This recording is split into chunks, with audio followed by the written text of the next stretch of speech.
but it forces you to say like, okay, well, let me see if I can find a better way to say this.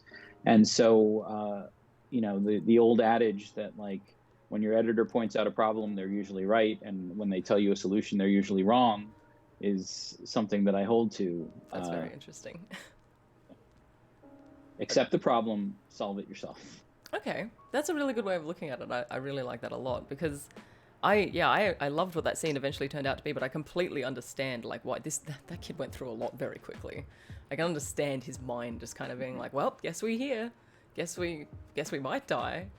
So just Well, and at that point, he was convinced he was going to die, and then like his idea sort of worked, and he was like, "Oh, maybe I'm not going to die," and yeah, that was what was supposed to drive that reaction, but it didn't sell. So I tweaked it a little bit until it did sell, and that's you have to be humble enough to accept that your work can always get better. yes. Yeah, Um, absolutely. I've worked with a lot of writers who do not have that mentality, and the only one it hurts is them. I mean, a lot of times you need to have a whiskey and like think about it before you are able to be so gracious and Yeah, admit that you could be better. But it's the editor's note you when you get see there. it coming in. You're like, I know I need these, but I'm gonna live for another moment in a world where the book was perfect. Because when you start reading those notes, it's like, okay, yep, no, oh, all right, yes, I understand now. Oh, I will start to write long arguments to my editor about why I was right. And then in the course of the argument, I'm just like, why am I even arguing this? I've already thought of a better way to do it. yes, that's the thing. It's like it's momentarily being offended, and then going, actually, you know what? That's a really good idea. And it's having the humility to understand those moments and embrace them and let the work be better for it. I think. Never reply right away.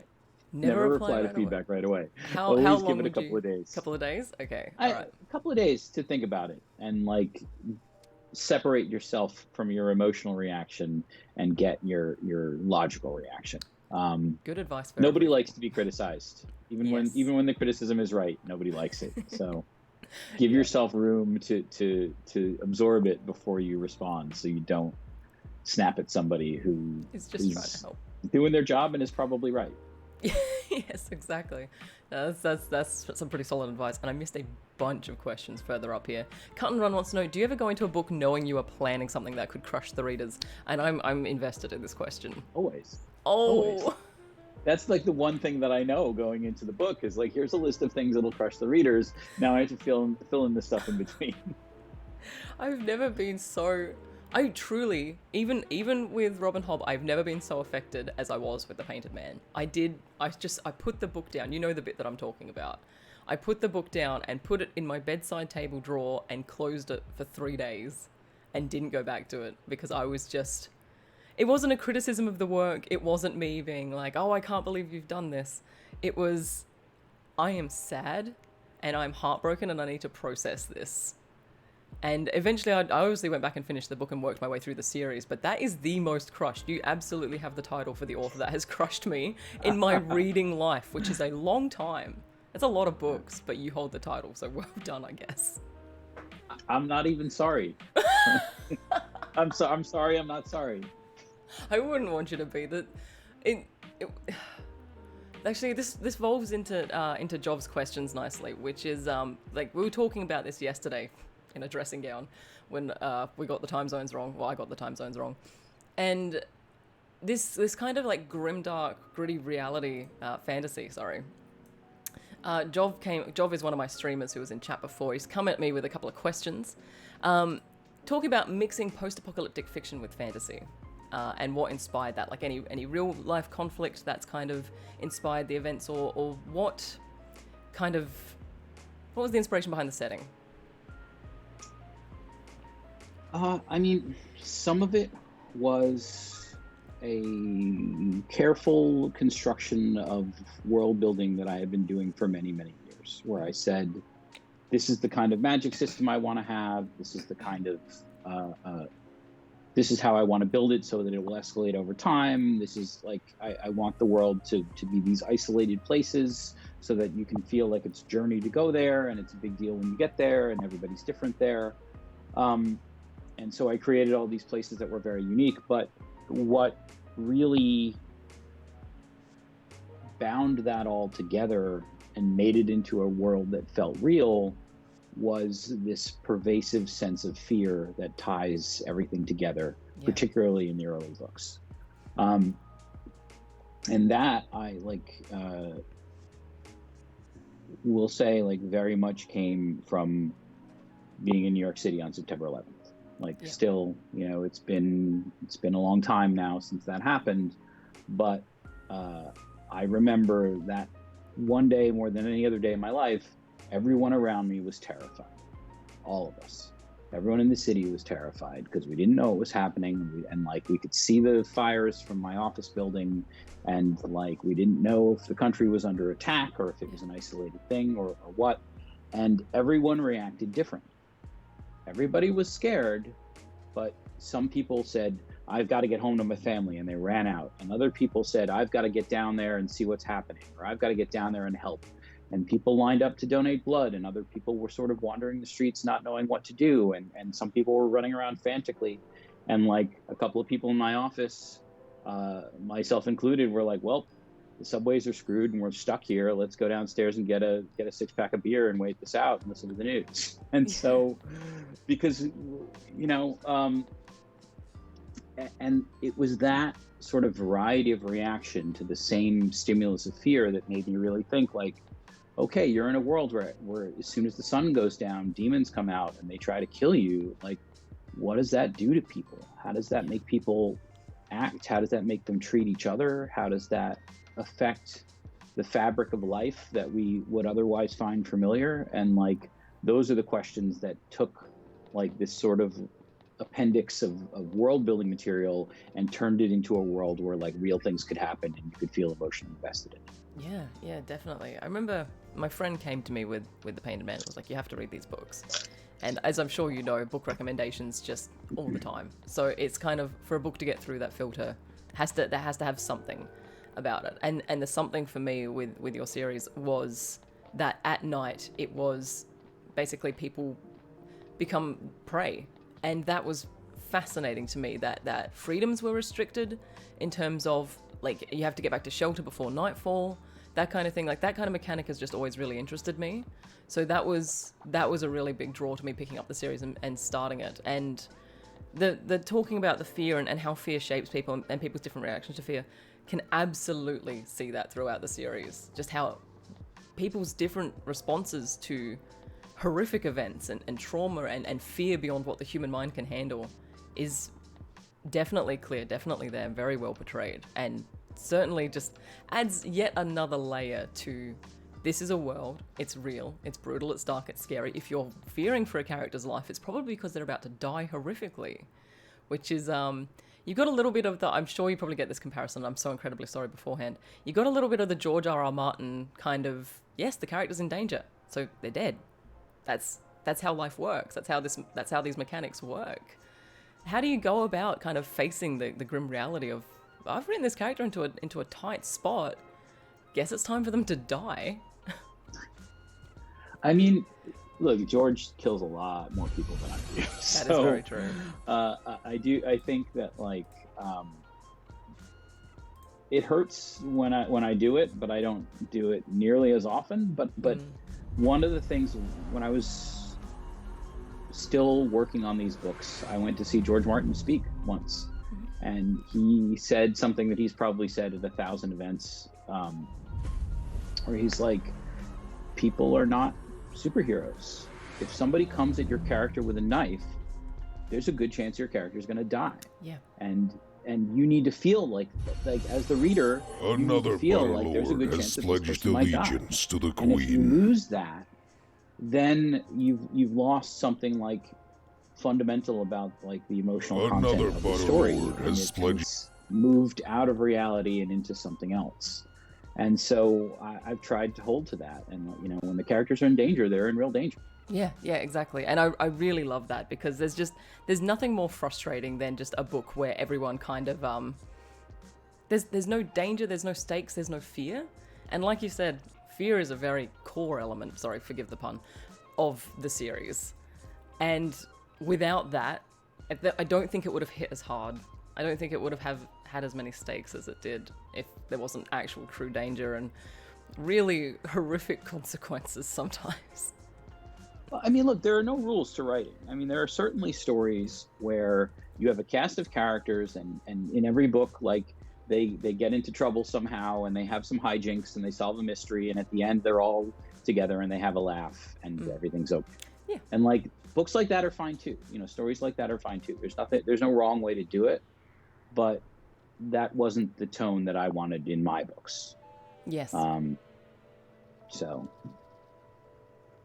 Absolutely, and I'm so sorry. Someone's just chucked a bunch of gift subs in there. That's what all the noises were. Rom, thank you for the 5 gifted subs. I appreciate that. It scared the crap out of me.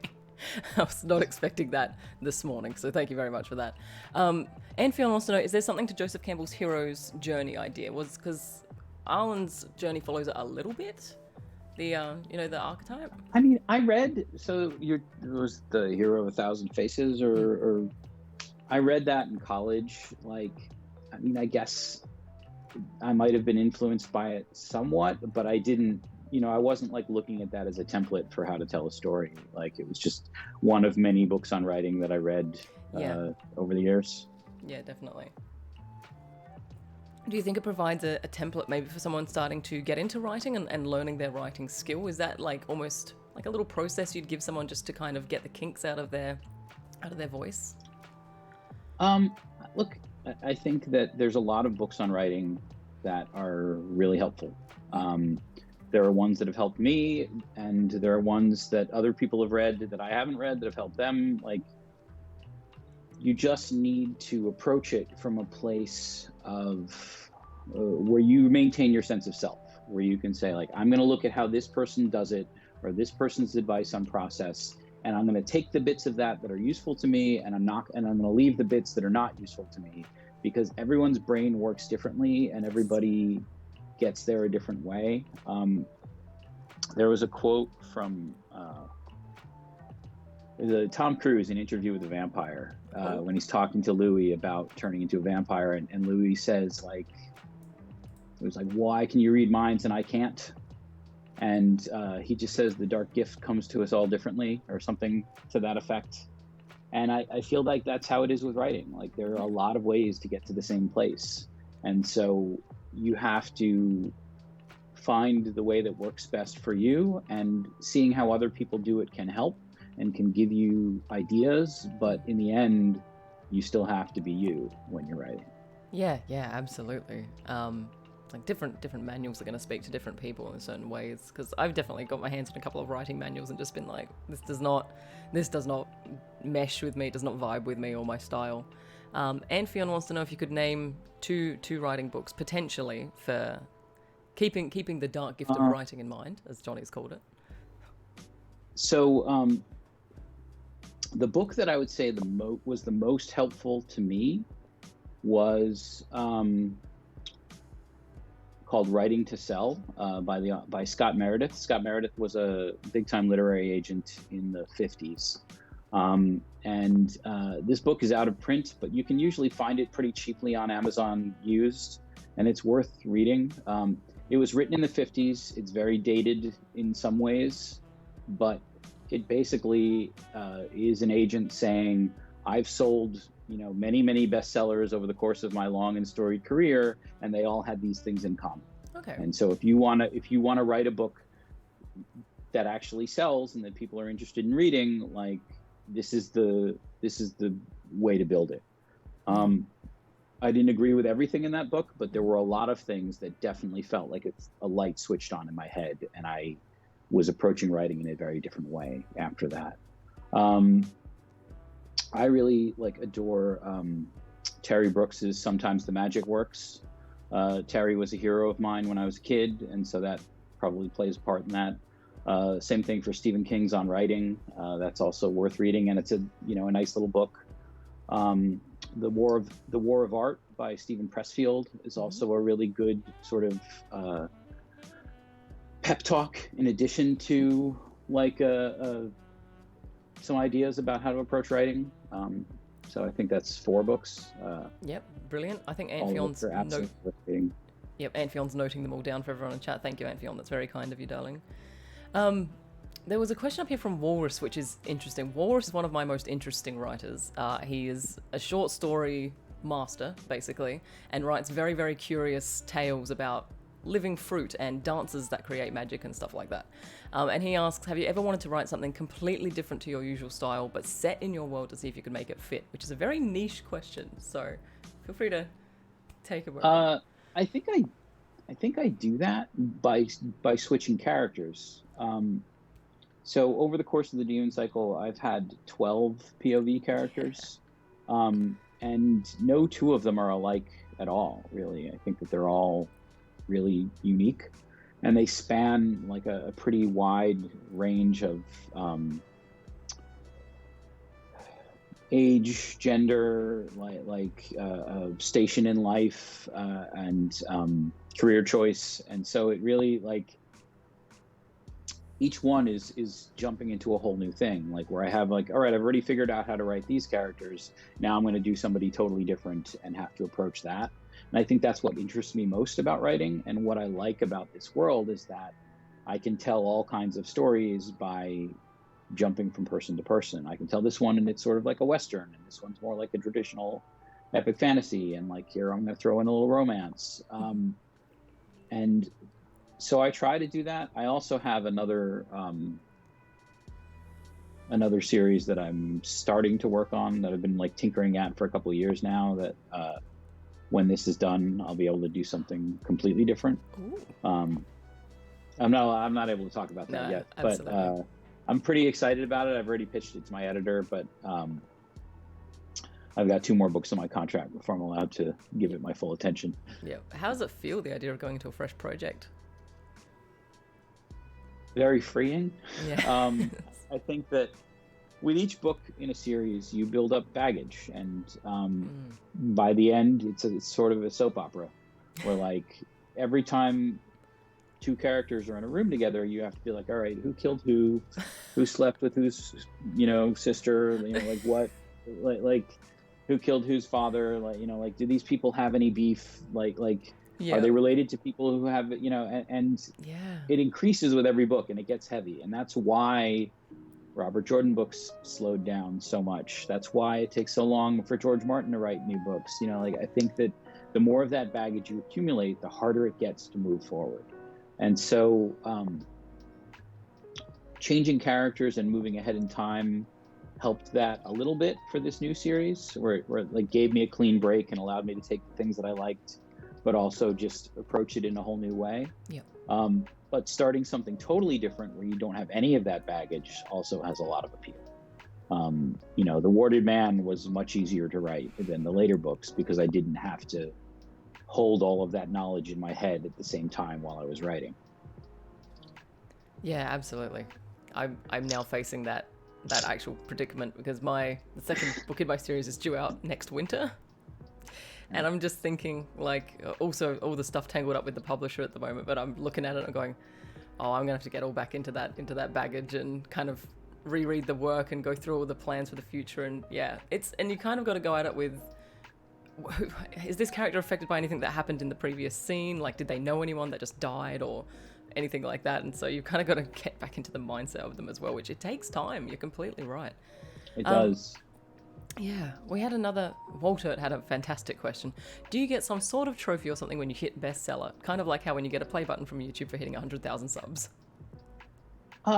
There's no trophy.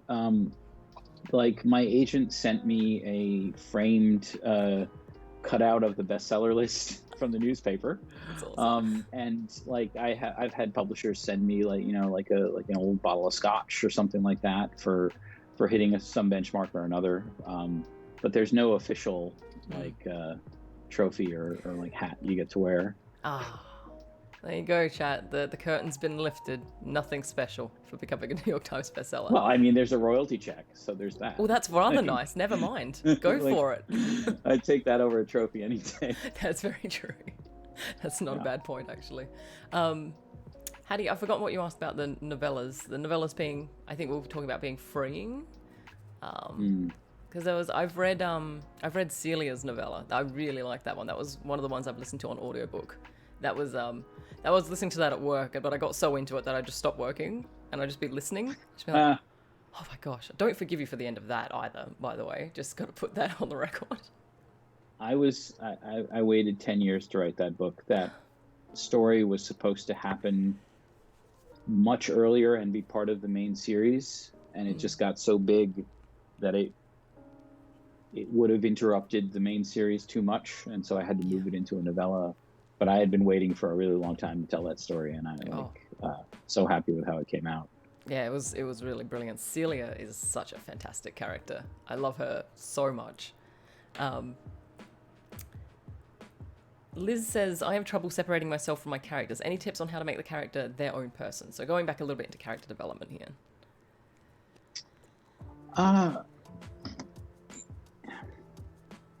I guess it's one of those things that I've been pretty good about instinctually, like is creating these fully realized personalities. I think one of the best ways to do that is to write dialogue and have them argue out the thing. Like even if you're one of those writers who doesn't like to have the serious conversation on the page, having the serious conversation off the page can really hone who your characters are. And like if they're not getting along because of something that's happened, having them hash it out can really let you know who they are. Yeah. And whether you end up including that in the book or whether you just do that for your own gratification, it can really change how you see the characters and how they react to things. The other thing that I like to do is when I'm writing a group of characters, I like to take the person who's in the most pain or the struggling the most and make them the POV character, because that, I think, really lets the reader know who they are and lets the reader really empathize with the story. And so like you have a love triangle and you have like two people who are smitten with each other and one person who's left out. The left out person is kind of the most interesting person in the room. Yep. In a lot of ways. And they add a flavor to what they see, and that flavor really like brings their voice home.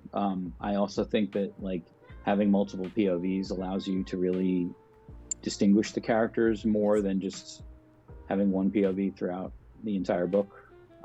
Not that there are plenty of people that do that and do it well, but I like jumping around and letting different characters have room to breathe.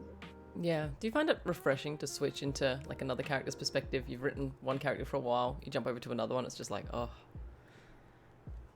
Sometimes it's nice to let a character go, but there's always like, now I got to put this character on. And yes. Sometimes that means going back and like rereading something defining about them and like getting back into the mindset of like, all right, this person has these problems and now I got to like put those on and then tell a story from there. But so it usually takes an hour or two of work every time I switch perspectives. Yep. To like get into the new character. But then, I can work on a character for weeks before I switch again to somebody else, because I write the stories chronologically. So they'll be, okay, these 3 chapters are this character, and like that will be an arc in the story. And so for the next 2-3 months, I'm going to be working on this character. And then after that's done, I've got to take them off and put on the next character. Yeah, absolutely. So chronological is kind of the way you work, you said. Have you ever tried working out of sequence before? Yes, that's why I write chronologically. Yeah, I was going to say. It's a time. My first books, the series that I've said I'm never going to publish, those I made up as I went along. Mm-hmm. And I took the writing technique of like, I'm going to write the parts that excite me, and then I'm going to find a way to tie them all together. And it works for some people. It didn't work for me. I found I had written myself into a corner too many times. The first version of The Painted Man was terrible. It has a whole different ending. It's only Arlen POV throughout Like there's no other POVs, and it didn't work. And when I showed it to my agent, he was basically like, I can't sell this. This doesn't work. And so I ended up throwing out about 60% of that book and completely rewriting it from the ground up. And when I did that, I very carefully plotted out how I was going to do that rewrite. And ever since then, like I'm a big believer in like a long, detailed outline. So you know exactly what's going to happen in the story before you start writing it, so that when you write the prose, you can focus on the emotional content of how do the characters feel about these things that I already know are going to happen, rather than figuring out what's going to happen at the same time I'm dealing with that emotion. Very, very true. Do you have an outlining method that you turn to? I start out with like a short bulleted list of the major plot points in the story, and then I usually turn those into chapters, and I start filling in each chapter with more details about how those bullet points are going to come about. And then I break that out into even more chapters as they get bigger, and I figure out whose perspective is best to tell, there's these pieces of information I want to get to the reader. Who's the POV character that's best suited to convey that? So I break out the voices as I'm breaking out the story, and I keep going back to that same file and adding to it and adding to it and adding to it over the course of a couple of months until it's maybe 150 pages of like bulleted notes of like, chapter 1, this happens, this happens, this happens. Chapter 2, this happens, this happens, this happens. POV change. And so when I start writing, I have a very detailed breakdown of the whole skeleton of the story, and I know that I've solved like the major plot questions before I even start. Definitely. Do you feel like having a really strict structured outline can kind of restrict how you write the prose? Just like knowing what's going to happen, do you find yourself trying to rush to that next point rather than letting the story kind of develop and the prose tell the story as well? No, I think it's the other way around. I think that knowing what's going to happen allows me to luxuriate in the prose more, because I'm not filled with this anxiousness about what's going to happen and how I'm going to get there. I already know how I'm going to get there. And so I can focus on the characters' emotions and like details about them because I'm not worried about moving them to the next point. Like I already have it laid out. But it's different for everyone. It's absolutely. No, that's a really good point. I love the word luxuriate. That's such a good way to describe the process. I'm just going to grab some more questions. I've got to scroll up so far now. Love wants to know, what type of audiobooks do you do? Or are they your own books? Or do you just, unless you just listen and I misheard, what kind of audiobooks do you listen to? I think is what we're going for there. I listen to like mostly fantasy books. A lot of times I get sent a lot of books by publishers who want me to read and provide a blurb or something like that. And so that's still mostly the pool that I draw from. But once I find an author that I like, I read all of their books for the most part. Sometimes I'll read the first book and say like, okay, I know what this author is about. I can if I meet them, I can have a clear conversation about their work, and I could recommend it or not based on how I feel about it. And then there's other times where I get drawn into the story for real, and then like book 2 and book 3 or whatever, like I read those for me. That's how it was with Rebecca Kwong's books. I read The Poppy War because the publisher was like, hey, this is our new book coming out, you should read it. And I did not read it in time to blurb it because I read the audiobook. I did the audiobook, which comes out after the book publishes. Oh yeah. But then I loved them so much that I stuck with the whole series, and I've done that a number of times. But I also listen to my own audiobooks frequently. When I am switching to a different POV character, I will go back to the previous audiobook and sort of like pick the chapters that involve that character and just listen to them, go for a walk and listen to them.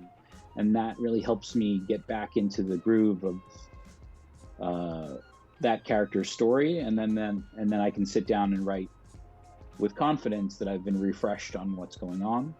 Um, so I do that, and I also like to do quality control on my audio. So I have a U.S. narrator, a U.K. narrator, and a dramatic cast version from Graphic Audio, and so I listen to all of them, partially for like quality control, so I can like help with pronunciation and know what I'm recommending when I'm recommending them to Sure. readers.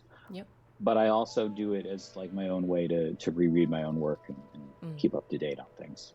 Is Remind that us. something you would recommend to other authors as well, is just to stay familiar with their work and to reread once every now and then?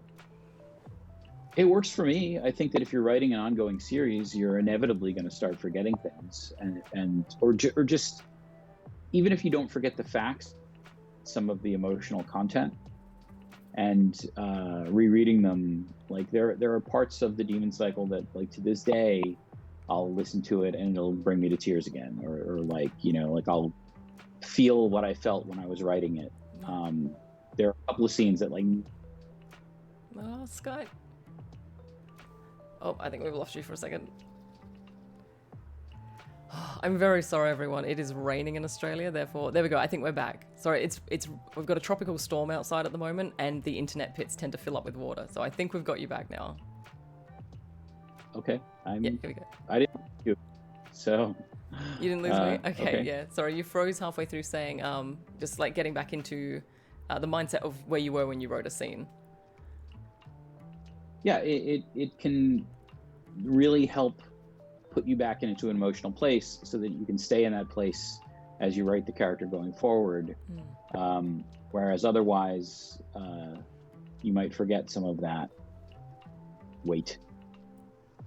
Yeah, absolutely. And I just have to. They are actually pits. We have fiber in the ground, which they thought was a really great idea to do in a place where we have tropical cyclones and water and stuff. So when it rains, they do actually, like, our internet dies. So I wasn't joking when I said the internet pits. Love says, if, hopefully when, the Painted Man is turned into a movie or TV show, who do you picture playing Arlen or other main characters? Who's your dream cast? It's changed. Obviously, it keeps changing, because 10 years ago, when we were talking about who should be in the cast, I had a lot of really strong opinions, but then, the rights have gone in and out of option, and, like, producers and directors have been attached to it, and then they're not attached to it, and so I've sort of stopped recasting it in my head. Originally, I wanted Arlen to be Chris Pine, but, like, Chris Pine from 10 years ago. Yeah. Like Star Trek 1 Chris Pine. Yep. Now, I think he'd be too old. The Arlen, the, like, pivotal, like, Arlen scenes in The Painted Man are when he's 17, 18, and when he's about 25. Yep. So you would need a young actor who can sort of play both of those ages.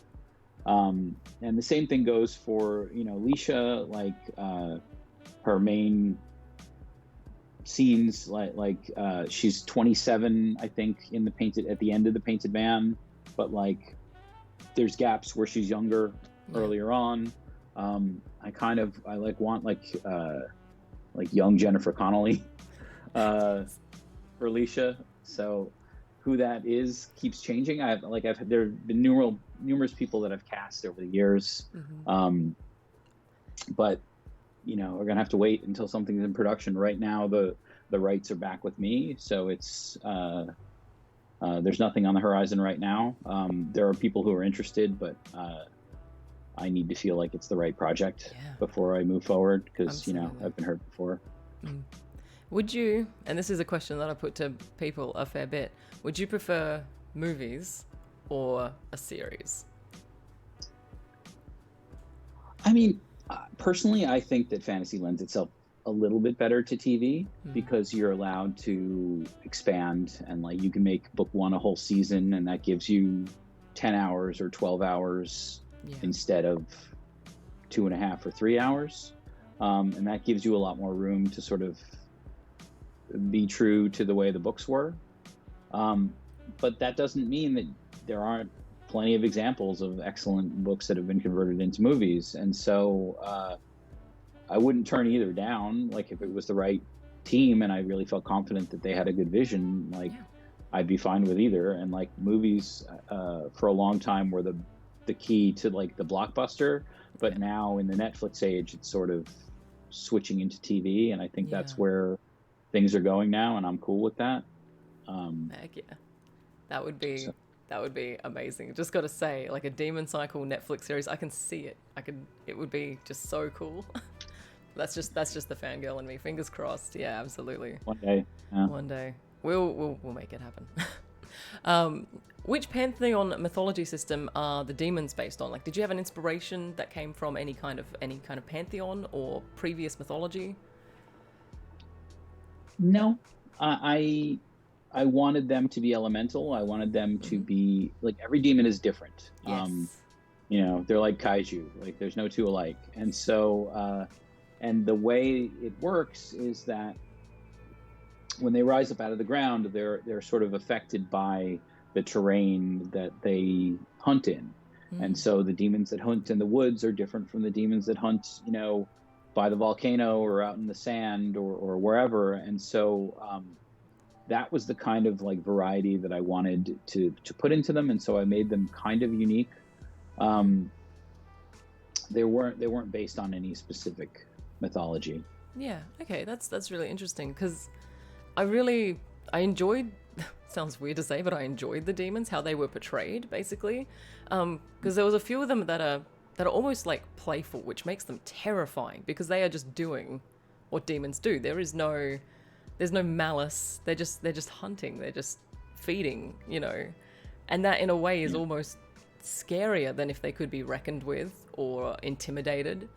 And at times I felt like they were almost written to be a little childlike. Like there's descriptions of them dancing and stuff like that, like dancing away through the flames, tearing off pieces of human flesh. Like it's Mm. and that adds such like a different element to them that made them feel not just this is the enemy, this is part of the world, part of the culture, and their existence has shaped how the people in the world now live and grow up and that kind of thing.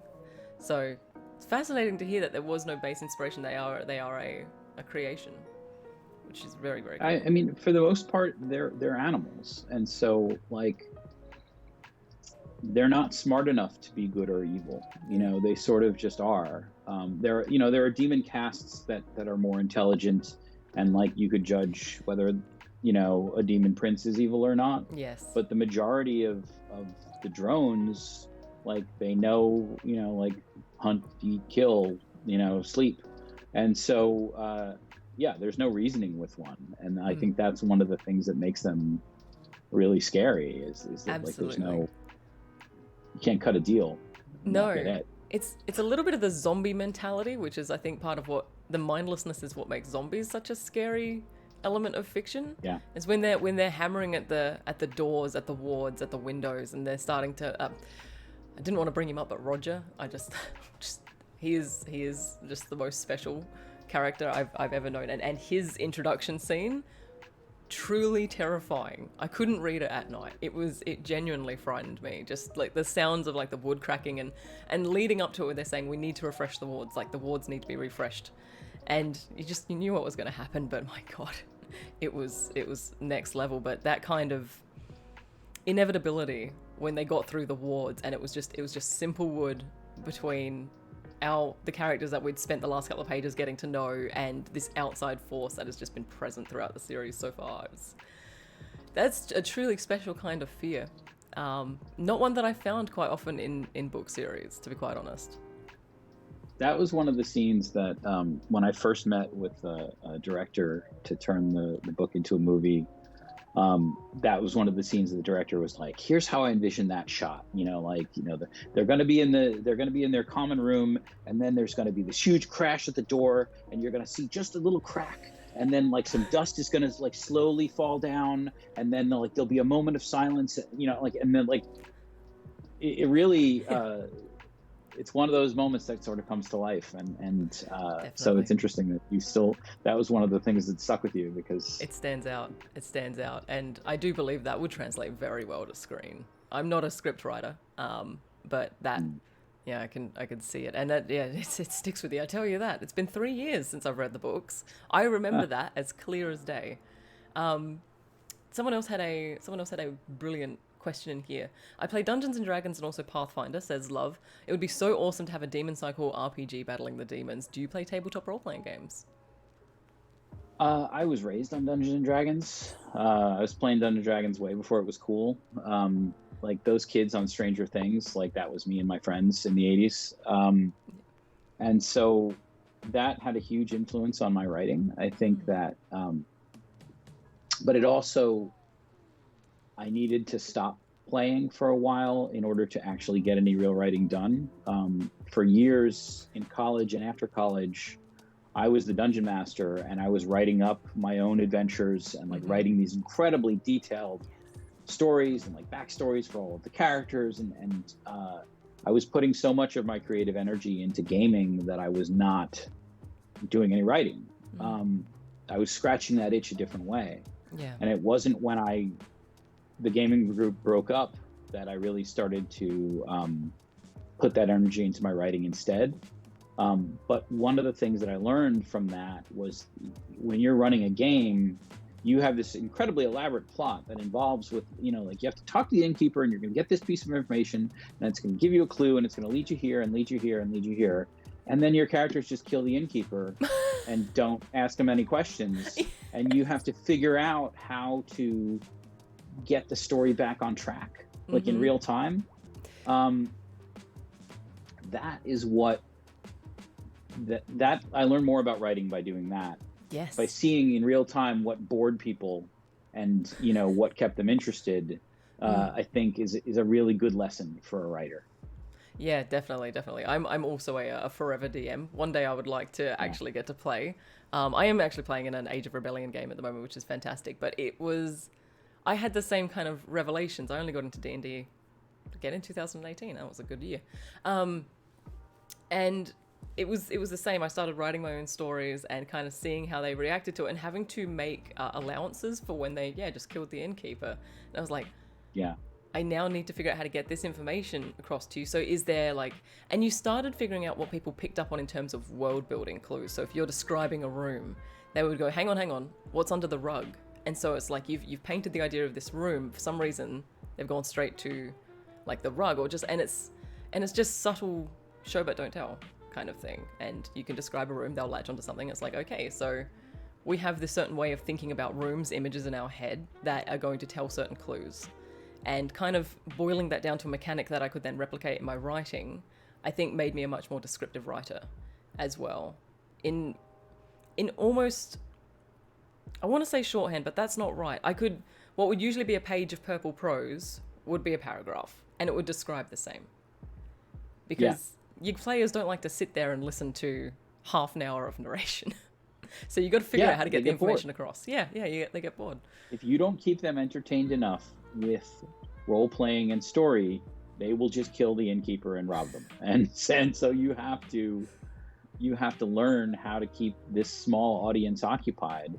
And when you learn how to keep that audience occupied in real time, that is an incredible tool for a writer, Yeah, for your definitely. toolbox. Yeah. Would you recommend that writers become DMs temporarily, not to get lost in the world and devolve from writing time? I think it's a worthwhile experience. I mean, you can get some of those same experiences as a player. A lot of times you'll want to get the other players to do X, and they don't want to do X, they want to do Y, and you have to make that interesting so that they'll take the story in the direction you want to go. So there's a lot of ways to get there, but I do think that role-playing games provide a really good opportunity to sort of give a test run to creative ideas. Yeah, definitely. Would you ever just off the books kind of homebrew your own Demon Cycle game and maybe just have a couple of close friends come in and play? I it it's in the works, sort of. I mean, it's one of those things where I would want to write the manual myself. You Mm-hmm. know, I would want to write the player's handbook myself, Oh, yes. and I don't have time to do that Yeah. because you know, I'm like getting paid to write novels, and so I would either need to have another creator that I really trust on a very intimate level Yeah. to help with that, or it's just one of those projects that I have to put off until I have time to do it. Yeah. I do have a lot of readers who have come to me saying like, I'm running a Demon Cycle based D&D game. Can you give me some ideas on how to adapt the rules to fit? And so like I've sort of thrown suggestions around there to like make it a little closer. Mm-hmm. But I haven't really sat down and done all of the mechanics myself, but I want Yeah. to. It's just one of those projects I don't have It's time an for. infinity project, like what Hattie was mentioning before. Yeah, One of the projects that's exactly. just like, oh, Demon Cycle role playing game is my infinity project. that would be absolutely amazing. I would probably, yeah, that'd be really exciting. We've got quite a few more questions coming through, but I know that you are in a bit of a time crunch, so I think we'll start wrapping it up. So we'll just go through just a couple more, and then I'll let you get on with your evening. Walter says, "Do you find there is a difference in how your story tells from writing it down, hearing it in your head, and reading it aloud? So do you use that sort of technique to feel how your story is going? Basically, when you write it down and then read it back, does it sound like a different? Is there a difference between that? I think that's what Walter is asking. I never read my stuff aloud. So I have, like, I listen to my audiobooks, so I hear it read after it's finished. Mm-hmm. But I'm not one of those writers who reads their own work aloud. I don't do readings at events. I hate it. Hate it so much. And I don't read it out loud to myself. Mm-hmm. But I do reread the same writing very critically several times before I'm done tinkering with it. Yep. And so, as I said before, like I'll write something the night before, and then the next night when I'm ready to start writing, I'll reread what I wrote and totally change everything, because that 24 hours has given me perspective on that, you know, how I can make it better. I know plenty of authors who do read their stuff aloud and it helps them. So Mm-hmm. I'm not down on it. It's just not how I roll. Yeah, absolutely. And are you Jov wants to know if you're a PC gamer. Any video games that kind of caught your attention? For many years, I did not allow a gaming console in my house because I know, like with D&D, that if I had a gaming console, I would not get any writing done. Yeah. During the pandemic, I did break that somewhat, just because, you know, we're all stuck at home. So I got an Oculus Quest 2. Yes. And the game that I love the most is called In Death Unchained. Okay. Basically, it's a first-person shooter where you are skulking around these castles in the afterlife. You start out in purgatory, and then you move into Paradise Lost, and then you move down to the abyss. And it really feels like you're hiding behind pillars and ducking under a crenellation, Mm-hmm. and like there's Templar knights and like these monks with bows and arrows and zombies and banshees and you're basically sort of just like hunting your way to like kill all of these monsters that have tried to take over the afterlife. And it really feels like you're there. Yeah. And like that, more than any other game, like the VR game, like I play it standing up so I can spin around and shoot here and shoot there. And like, I've never played a game that was that engrossing before. And I Yes. really I'm super addicted to it right now. Absolutely. I had a similar response when I played Blade and Sorcery. So it's a VR game with, you basically just put in like a gladiator ring, but you start off in like a little tavern, and you can go upstairs. There's a training room upstairs where you can like learn to fire a bow and arrow, and you're going like, this feels weird. But I spent so long in just that little tavern because, like, as a fantasy author, as a DM, I've described this kind of room so many times, but here I am standing in one.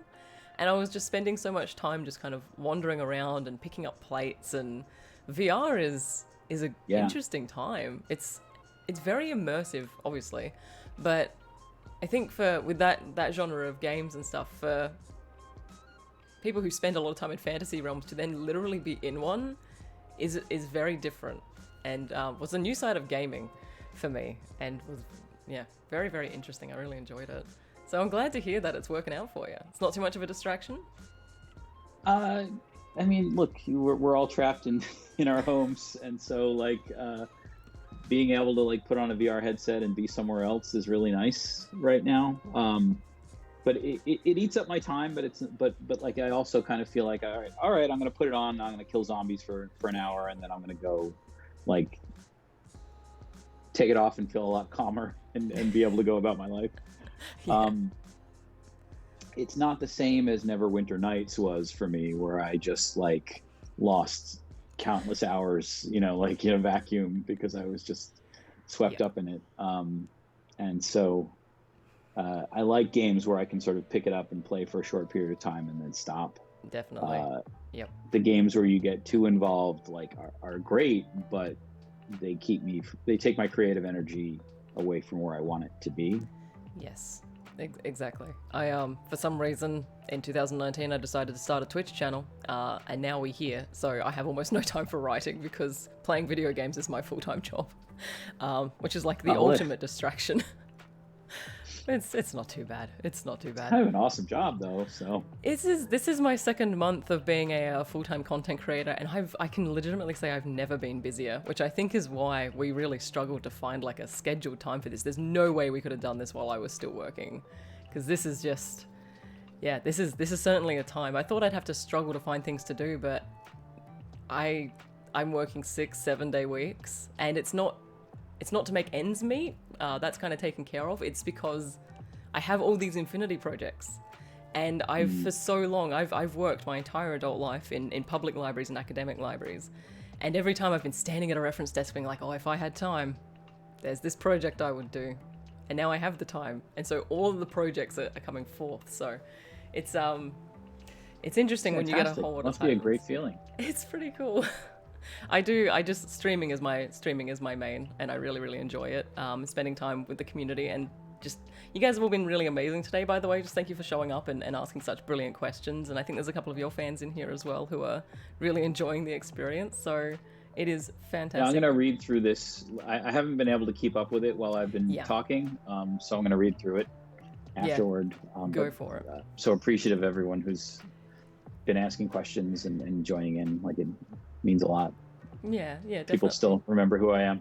Of course. Absolutely, of course. There was one last question I'll say from Joff, which we've kind of already answered, which is what does the future hold for this series? Like, we're coming back to this world, we know that now. We've got 3 books? 3 books. 3 books, first coming out in August.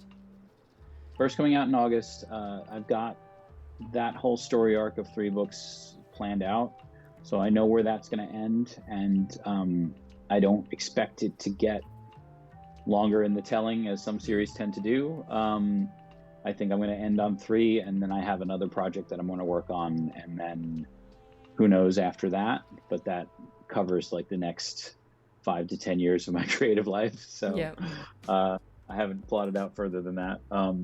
Yeah, absolutely. I'm really excited about the new series. I think that people who are already fans of my work can just pick it up and run, but people who have never heard of me before can start with this new series and not have to worry that they didn't read the other books and get a really satisfying adventure that like makes complete sense on its own. Yeah. But then if they like it and they want to go back to the other series, There's the other more. series is still, yeah. Yeah, absolutely. Oh, that's really brilliant. And I agree with Books Are My Crack. Roll on August. Still love that username. That is just brilliant.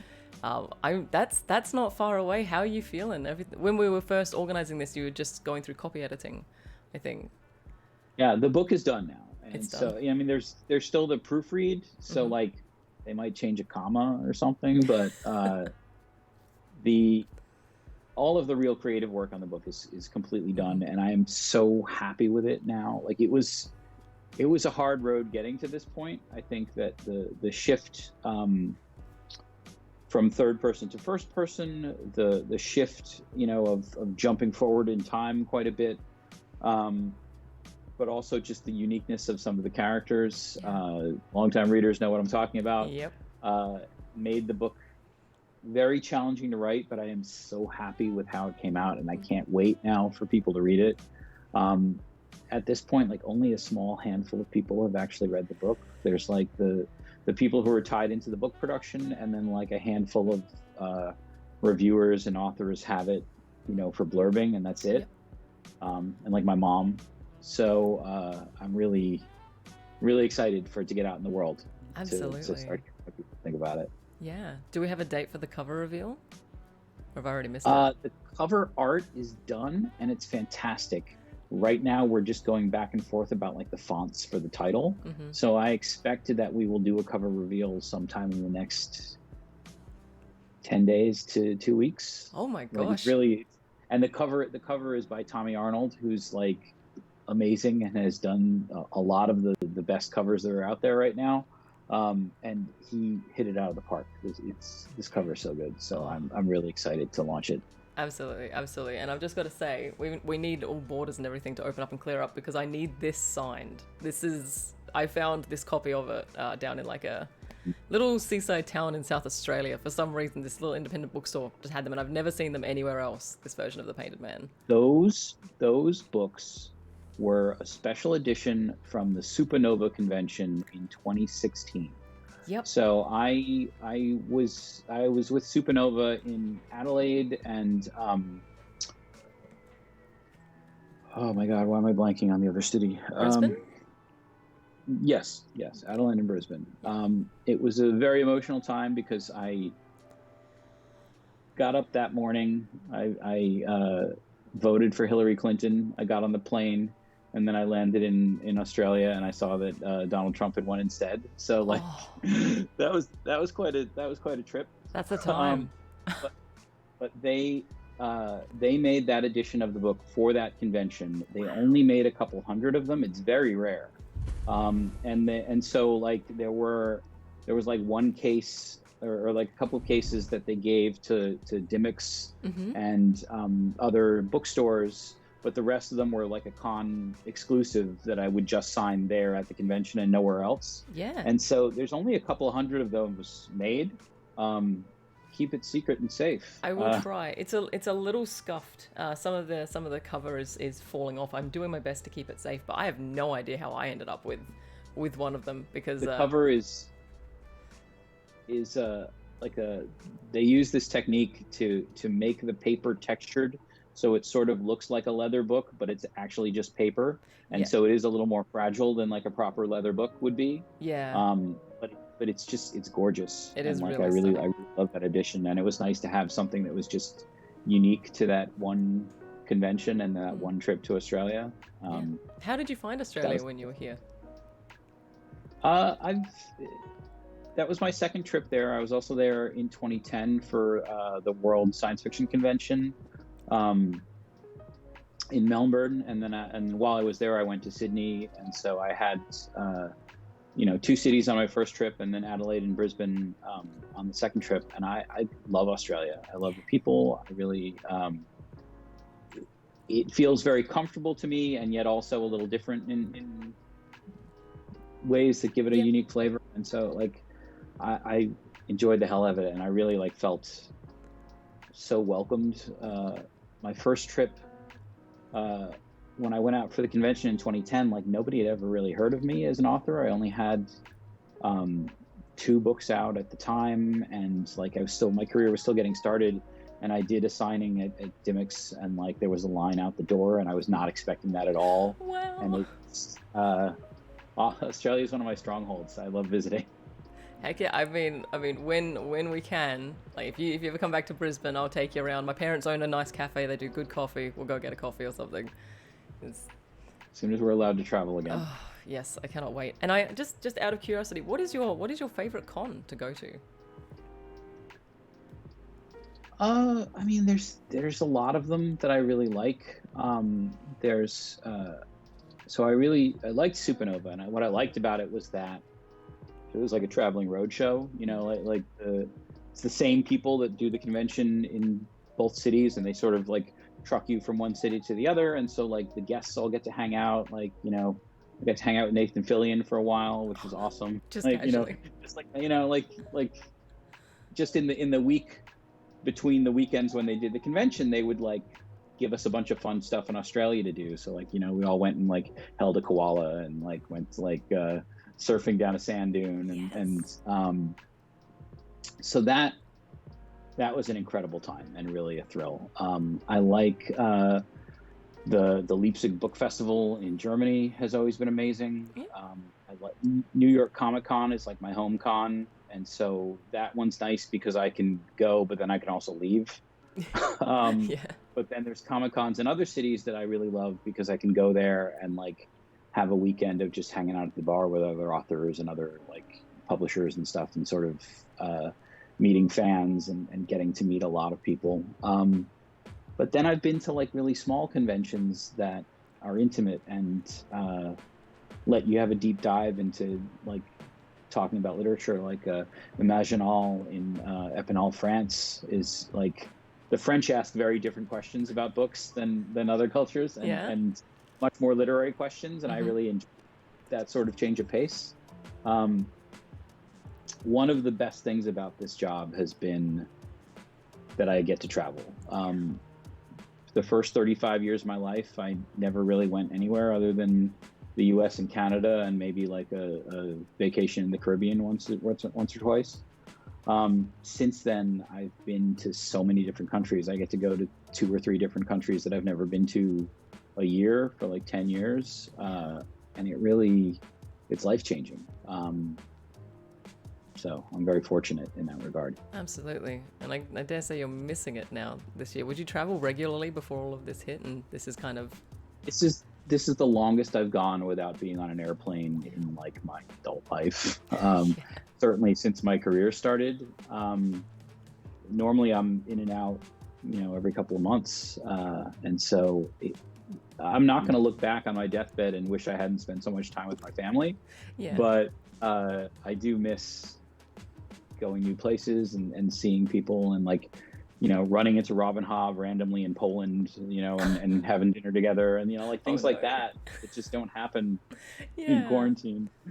Absolutely. Oh, I so totally understand that. And love, I agree. We'll take you on a wine tour of the famous Barossa Valley down in Adelaide. Do you have any Adelaide wines, Australian wines down there?